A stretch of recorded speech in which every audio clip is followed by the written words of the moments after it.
So now that you have that, it's time to optimize your posts, right? So what I mean by that, so I will show you an example of a post that I did that got around 5,000 views.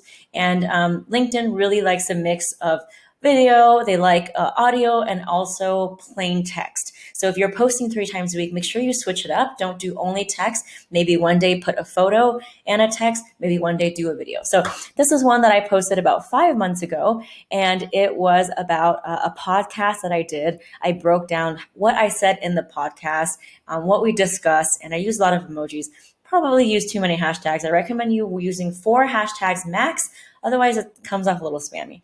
So in my post, I always put a call to action. So whether it's a next webinar or to download my lead magnet, whatever it is, you always want to bring people to action, right? Whether it's to connect with you or follow you, whatever it is, right? Because if you already have their attention, why not give them another action? So this one got around 7,479 views and 163 comments. And how did I do this? First of all, I did not put any links in this post. Now, LinkedIn wants you to stay on their platform, right? They are greedy for your attention. So if you put a link to an external website, like your own website, they're going to downgrade your post. So what do, right? To work around it, I put in here gloriachou.com. I spelled out dot.com/webinar. And then I also put the link is also like in the bio or in the comments. So that is one way to get around the fact that you want to share a link, but you don't want to lose out on your engagement, right?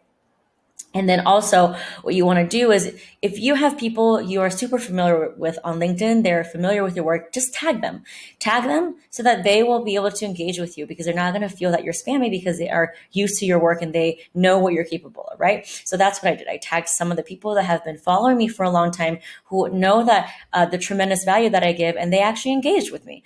Another thing is I put in the actual link, how to register, because remember, you're not supposed to put any links in the actual post.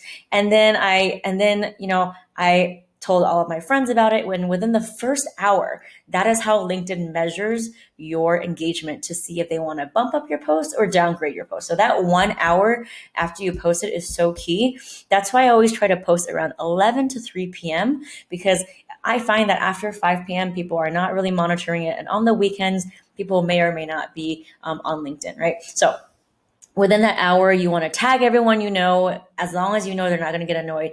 You want to just basically harass your best friends to comment, and then you want to keep commenting. So the best thing for LinkedIn is if they see like a long chain of discussion. So maybe someone posts and then you say, awesome, sign up, and then they post and then you post. So try to have that as long of a chain as possible, because this shows LinkedIn that your post is valuable and it's causing discussion, right? So that is another hack.